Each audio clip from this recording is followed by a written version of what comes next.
Learn the most advanced recruiting techniques. Land the most desirable talent. Launch your company towards massive success. This is the Higher Power Radio Show with Rick Girard. Good afternoon, everybody. We're talking about alternative ways to hire salespeople when your company is getting started. So sales are the lifeblood of every company. What do you do when you need to grow revenue and have a limited budget?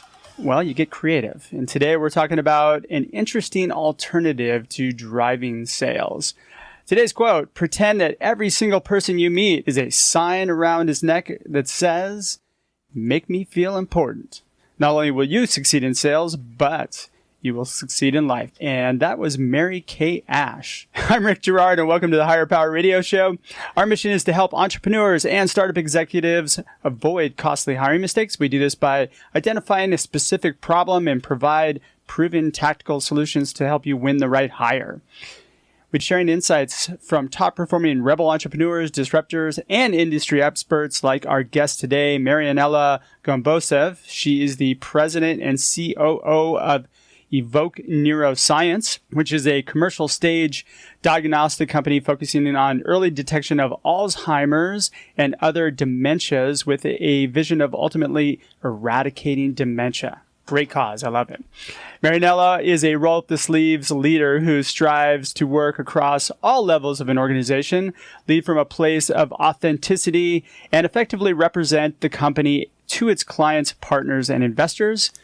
Over 50,000 patients have been assessed by Evoke's technology, and under Marinela's leadership, the company has twice been ranked the Inc. 500 or 5,000 fastest growing private companies, which makes her the perfect guest for today. Marinela, welcome to the Higher Power Radio Show. Thank you for having me. It's a pleasure to have you.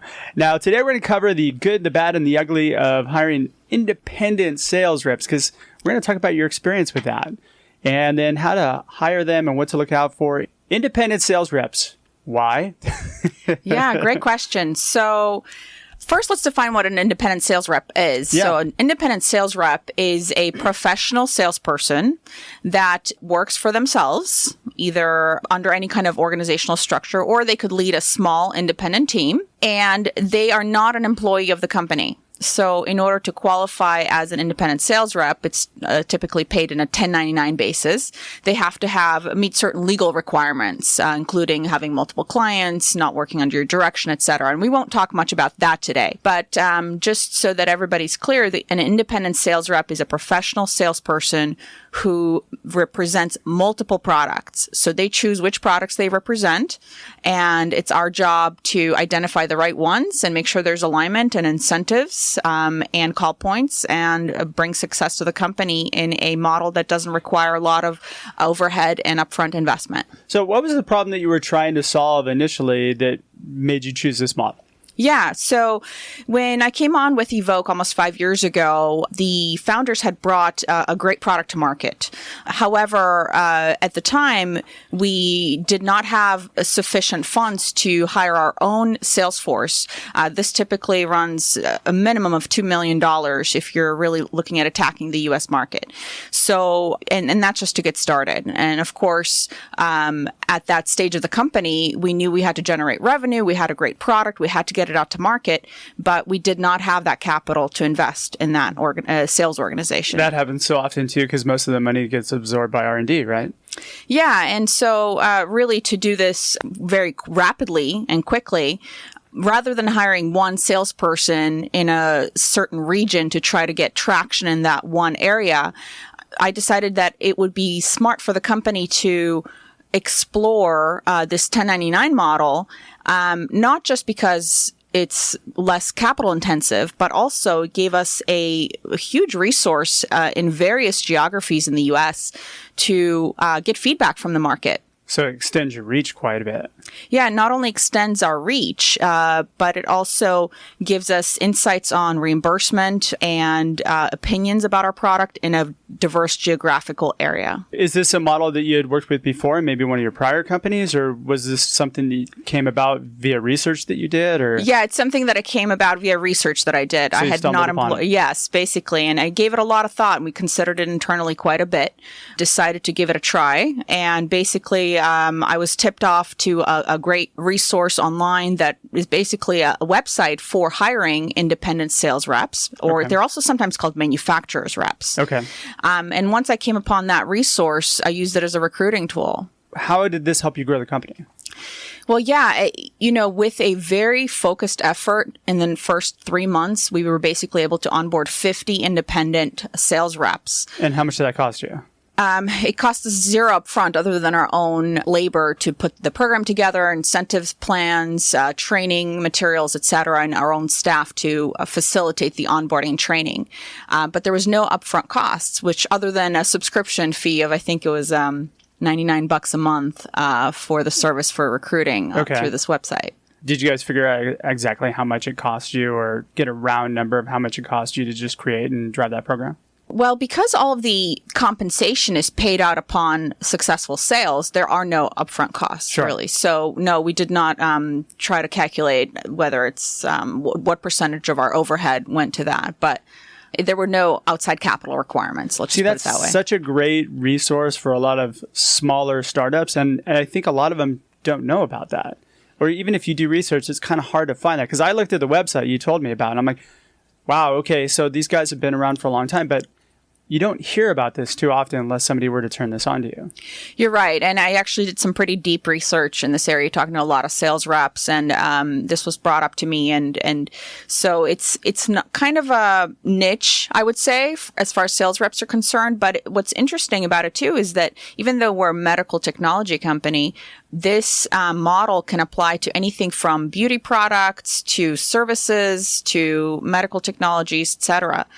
Industrial equipment. So it's pretty broad in terms of the types of manufacturers reps you will find that employ this model. So what's been the upside of it so far for you? So we grew our company 4x with this model. Wow. So it was a significant ramp for us at the time. So this enabled you to really spend no money up front, very little money, time investment up front, and then be able to 4x your revenue.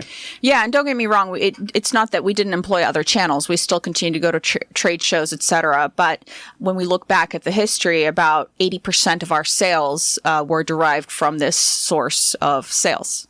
So you got something that's fairly quick and deployable very quickly. You've got no money spent. What are the downsides? Well, it's taken a long time to learn this, and I certainly knew some of it going in, but, when you really get into something, you learn quite a bit. So that's something I really wanted to share with the audience is it sounds really great, and it is, but you have to understand what you're getting yourself into. What essentially you're doing is you are employing somebody else's independent relationships to get you in the door in front of doctors. And some of the downsides to that could be that because these are not your employees, you have to be really careful in how you train them and monitor the way they represent your brand, your product, the accuracy, and the quality of the representation in the marketplace. That's a huge thing. It is. It's a big challenge in this market. Because that could put you at a huge liability if you don't have that training set up or if somebody's misrepresenting you and your company.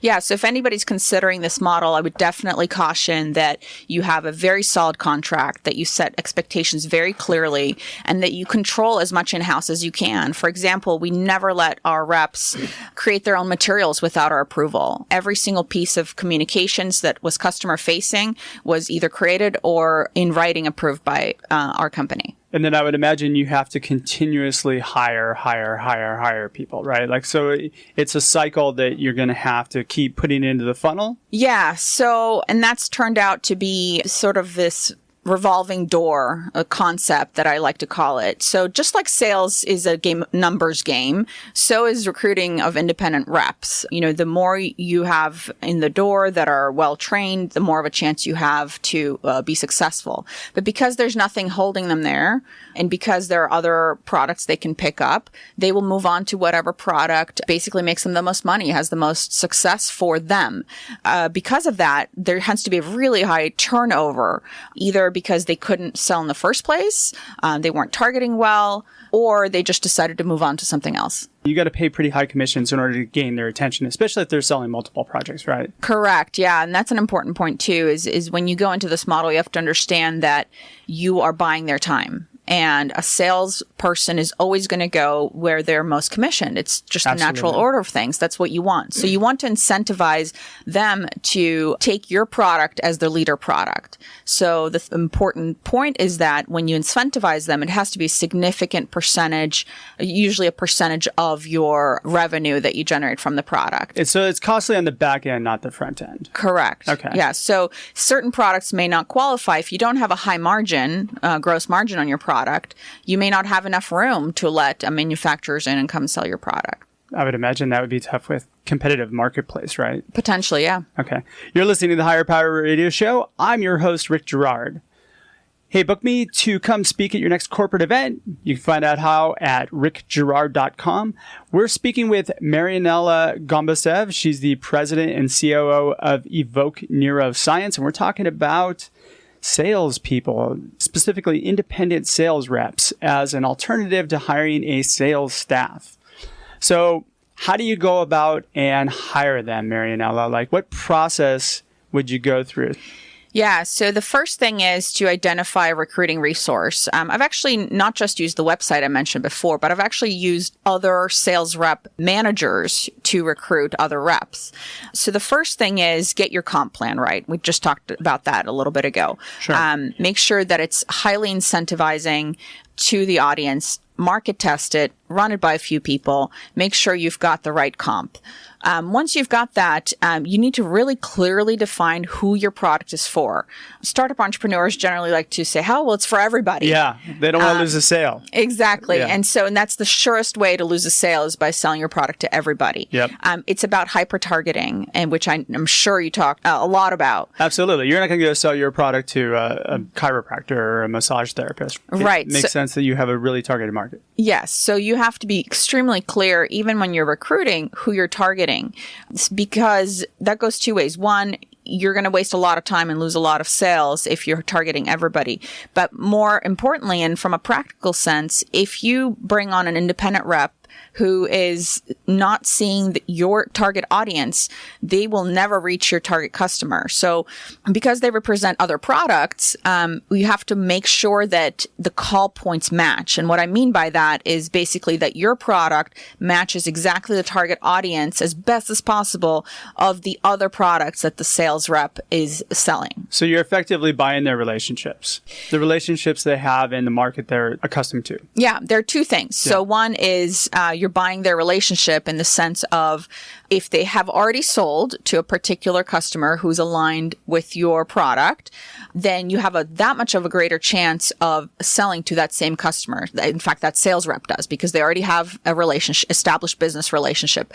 That's much different than going cold calling and knocking on doors. And that activity occurs too. And that's another reason why the call point matching is key, because when they go knocking on doors, spend the day, talking to 12, 15 doctors, you want to make sure they're your target audience. So you got the target audience. Now what do you do? So once you make sure that the target audience matches, I always like to determine... So are you running ads? Is that how you're finding these people? Yeah, so it's a two-way street. So we run both ads so that sales reps come to us, but we also do an active search via websites and other sales rep managers that target out reps. Gosh, this feels so icky to me because it's so transactional. I'm more relationship driven. I know you're buying their relationship, but I get it. And it's necessary, especially if you're trying to scale your company. Yeah, I mean, it's not a end-all be-all. It's one way to do something, and you have to understand its pros and cons. And it is very transactional. Although I've built personally relationships with several reps that over the years we've stayed in touch, and even though we've never met in person, we stay in touch also personally. So they can keep coming back and helping you out, and they're probably good referral sources for you. Yeah, absolutely. See that right there? I love that part. It gets me excited. Okay, so you reach out to them, you place ad, you schedule a call with somebody. What are you looking for in the call? Yeah, so I want to see their appetite for our product and their aptitude for understanding our product and its application. Because we are a medical device, this is not the easiest type of sale. So somebody has to be intellectually curious and want to make the time to learn the product. Okay. So you're evaluating their relationships. You're kind of getting to know what their technical capabilities are. And then if that meshes, then you make them an offer? Yeah. So the last piece is I like to see if they have what appetite they have for this. Is this just going to be one of the 10 products they represent and they'll, never bring it up to a doctor? Is this going to be one or two or three in their bag, as we say? So, and that depends on your comp plan, really. It depends on the comp plan. It depends on the fit with their customer base and their target audience. And how excited they are about the product. Exactly. Okay. Yeah. So you need somebody who geeks out on your product. Totally. You're doing your whole hiring process over the phone, right? You're not meeting with people. Yeah. So because this is we talked about earlier, it's a revolving door. It's a volume game. We've really tuned the process to make this feasible within ideally 2 calls. How many people do you need to hire in order for you to get that 4X? Well, because you're gonna live by the 80-20 rule, right? So only 20% of them are going to provide income for your company? Yeah, the 80-20% rule, I would say, definitely applies to this. Okay. So just think about that. 80% drop-off rate? It's not even necessarily drop-off. It's either not successful out of the gate. It could be drop-off. So yeah, a variety of factors. So you're essentially preparing for a love-hate relationship, and you got to keep the funnel going. Yeah. And you have to, really, as you go in this, even though it's transactional, you have to take care of the reps. You have to understand that they have the hardest job. They're the ones out there on the front lines. They don't know your product as well as you do. So you have to support them. And you have to develop the relationship with them to make sure that if they like you as a person, if they like your company, they're gonna go the extra mile for you. That's for sure. And you also have to make sure you deliver on your promises. If you say you're going to pay them within X days of closing the sale, you better pay them. Yeah. Because these guys are 100% motivated by commissions and they're putting in the work up front for you. So you really have to deliver on the back end. They're putting all this work in and not getting paid for any of it. It's all success-based. Absolutely. That's a hard job to have. It is. That's my job. All right. We're just about out of time. What would you say would be the 3 key takeaways that you'd like our audience to walk away with? Yeah. So this is a great alternative model to consider. It has pros. It has cons. Really think about it and do your due diligence. I would say also control as much as you can with the reps. Make sure that they're well equipped to represent you in the marketplace. Set them up for success. Exactly, because if they're not, it may come back to bite you and them. And it probably will, actually, because if you don't give them the tools they need to succeed, they're just going to be floundering all around. Mm-hmm. That just goes with anybody that you hire in any capacity. Yeah. Don't expect that they're just going to come in and figure it out and do it right. Yeah. And just the last thing is, deliver on your promises. That is a general comment for business in general, but especially when it comes to 1099 sales. Absolutely. All right. Well, we're just about out of time for today's show. Marinela, thanks so much for your time investment today, and I want to welcome you to the Higher Power Radio community. Now, I'm sure that members of our audience would love to find out more about you and your company. How do they reach you? They can look me up on LinkedIn. Also, my email is mgombosev@evokeneuroscience.com. Can you spell it out for me? mgombosev @evoke, that's EVOKE, neuroscience.com. Perfect. And so if any of you that are listening are independent sales reps and you want to work for an awesome person, because I know Marinela really well, then I would recommend reaching out to her.